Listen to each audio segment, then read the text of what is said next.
Shalimar garden Sahibabad पर सेन समाज की एक बैठक बुलाई गई, जिसमें मुख्य अतिथि के रूप में सेन समाज के संरक्षक पूर्व मंत्री माननीय श्री दयाराम सेन, सलाहकार महानगर गाजियाबाद बहुजन समाज पार्टी उपस्थित रहे। मीटिंग को मदन सेन के नेतृत्व में गौरव सेन जेपी बिल्डर के ऑफिस पर आयोजित किया गया, जिसमें मुख्य रूप से बहुजन समाज पार्टी के जिला कार्यकारिणी सदस्य श्री देवेंद्र सेन, एडवोकेट संदीप सेन, एडवोकेट महानगर अध्यक्ष एवं विधानसभा संयोजक बीबी एफ साहिबाबाद मदन सेन और बी सेन, विकास समिति के कोषाध्यक्ष श्री श्याम सुंदर सेन, जिला प्रभारी डॉक्टर सुशील सेन ने संबोधित किया। मुख्य अतिथि पूर्व मंत्री दयाराम सेन ने अपने संबोधन में कहा, यदि आप लोग समाज का आने वाली पीढ़ी का भला चाहते हैं, इसके लिए आगे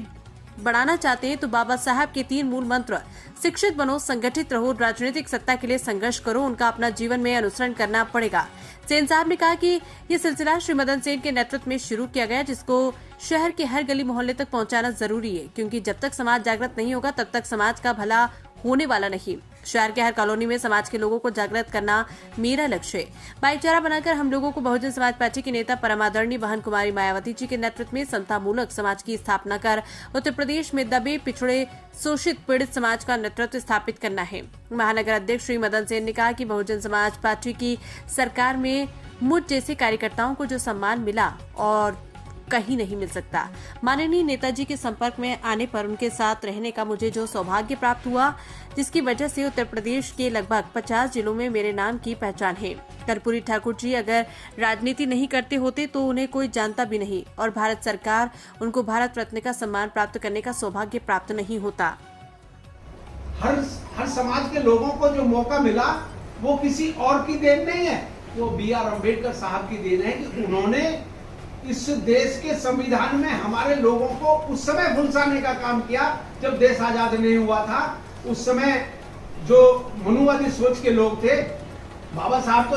और उनके अनुयायी समझाते थे कि देखो भाई, अगर एक समिति आप लोगों के बीच में आएगी, आपके परिवार के बीच में आएगी, आप कह देना कि भाई हम भी उस सूची में अपना नाम दाखिल कराना चाहते हैं। लेकिन समाज साथियों, जैसे ही बाबा साहब के अनुयायी और उनके सर्कल के लोग हमारे लोगों को समझा के जाते थे, फिर से दूसरे लोग हमारे बीच में आ जाते थे। वो कहते थे कि भाई देखो, अगर आप लोगों ने इस सूची में नाम दर्ज करा लिया तो आप हमारे घर में नहीं घुस पाएंगे, हमारे साथ नहीं बैठ पाएंगे। उनको तमाम तरह के तरीकों से उनको विचलित करने का काम किया, उनको भटकाने का काम किया। और ऐसा करने के बावजूद भी जब इस देश का संविधान लिखा जा रहा था तो बाबा साहब भीमराव अम्बेडकर साहब को ये पता थी कि ये तमाम समाज के ऐसे लोग ये मांग करेंगे, बाद में ये आरक्षण मांगेंगे, ये अपनी व्यवस्था के लिए लड़ेंगे, लेकिन ये लड़ेंगे कैसे, इनके लिए मुझे कुछ इनकी व्यवस्था जरूर इस देश के संविधान में करनी है। तो इसके लिए दोस्तों आर्टिकल 340 माननीय हमारे महापुरुष बाबा साहब अम्बेडकर साहब ने इस देश के संविधान में लिखा, जिसको जब वीपी सिंह जी के सरकार के टाइम में जो एक आयोग बना करके हम इसका गठन कर सकते थे, पिछड़ों को आरक्षण दे सकते थे। दोस्तों, अगर आर्टिकल 340 बाबा साहब ने ना लिखा होता तो हम ये